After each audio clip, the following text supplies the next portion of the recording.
ao nosso último bloco com o vereador Cláudio Prato. Sr. Cláudio, eu recebi um release há uns dias atrás aí de uma reunião que você teve com o Osmani e que vocês estariam tentando formar uma chapa dos dois. Primeiro, eu quero saber o seguinte, se é verdade. E segundo, quem seria o cabeça de chapa? Então, Jorge, procede. A reunião nós tivemos mesmo, foi uma reunião recente agora. O que acontece é que, desde a minha candidatura a deputado estadual e a votação expressiva que eu tive em Montes Claros, demonstrou claramente que a população espera algo a mais de mim, espera e confia, acredita que eu possa ser também uma opção, seja como parlamentar, vereador, como deputado, ou quem sabe até mesmo uma perspectiva de ser um nome para o Executivo Municipal, para a Prefeitura de Montes Claros.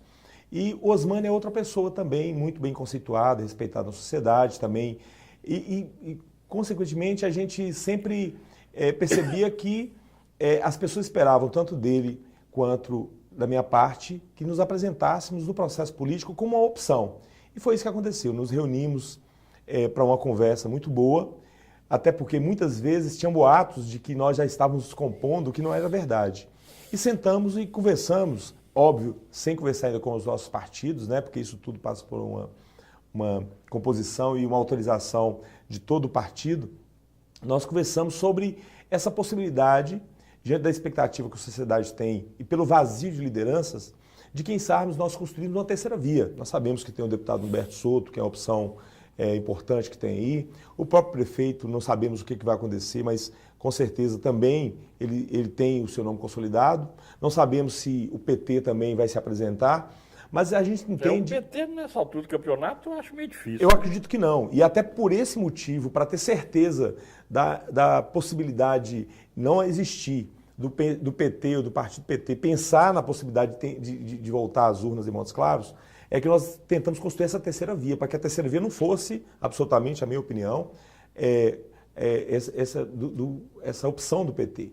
E aí, então, nós nos apresentamos para que, não ainda como pré-candidatos, não como uma chapa, mas como uma possibilidade, como dizer para a população, olha, não fugiremos à luta se caso a população entender que nossos nomes podem ser uma opção dentro desse quadro impensado, esse improvável que se instalou em Montes Claros, podemos ser uma opção de pensar uma nova gestão pública com um olhar diferenciado de que outros modelos que se apresentaram para nós, que não é unanimidade da população, né? Falamos aqui hoje na sua entrevista.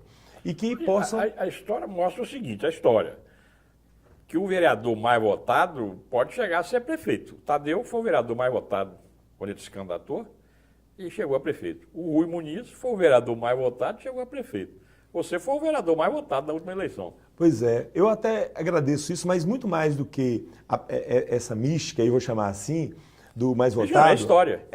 Não, exatamente. Dessa história, eu prefiro acreditar que muito mais pela força do que pela força do voto, seria a capacidade de gestão. Pois é, mas entre vocês dois, quem seria o cabeça de chapa? Vocês conversaram sobre isso? Não, nós não falamos sobre isso. Até porque a ideia é que a gente nos apresentemos primeiro para a proposta, porque só vai ter sentido nós levarmos isso adiante, primeiro, se isso também for referendado pelos partidos, né? Ele é afiliado ao PMDB. Mas nós estamos há 2 meses das convenções.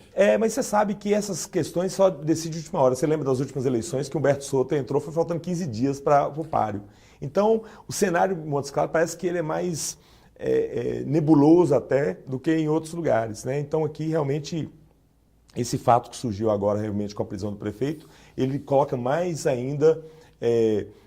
dúvidas, né, e mais fogo, né, nessa disputa política de Montes Claros. Então, por esse motivo também, nós entendemos por bem nos apresentar. Você acha que essa prisão do prefeito, ele consegue sobreviver politicamente? Jorge, é algo difícil de falar, sabe? Porque eu gosto de citar, por exemplo, o caso que aconteceu em Unai, todo mundo conhece, com o Mânica, que uma pessoa, na época, né, ele é acusado e depois foi condenado por um crime de mando da morte, de assassinato.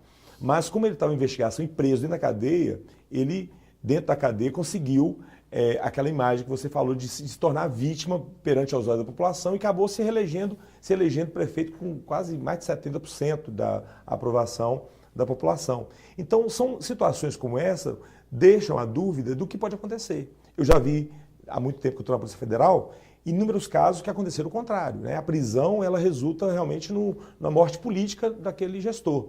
Então, são situações que nós só vamos saber no andar da carruagem. Quanto mais, obviamente, demorar que a justiça manifeste pela liberdade do prefeito, eu acredito que mais complicado vai ficar no quadro político, até porque o próprio partido se ele dele... for denunciado, porque ele não foi denunciado ainda, né? Não foi. Mas se ele for denunciado, ele pode até ser condenado, né? E sem contar que, além dessa possibilidade, você tem a possibilidade também, que a gente soube, que o PSB, que é o partido dele, Tá querendo expulsá-lo, existe, né? exatamente, tem uma intenção na nacional de pedir a expulsão dele do partido. Então, são situações que pode mudar totalmente o cenário político.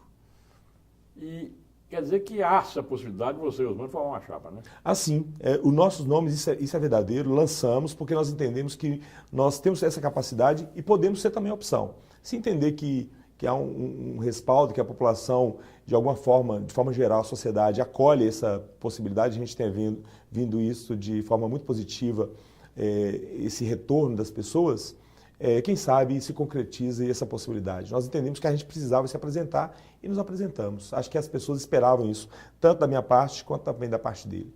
Ô, Cláudio, nosso tempo está esgotado, infelizmente. 30 segundos para você encerrar.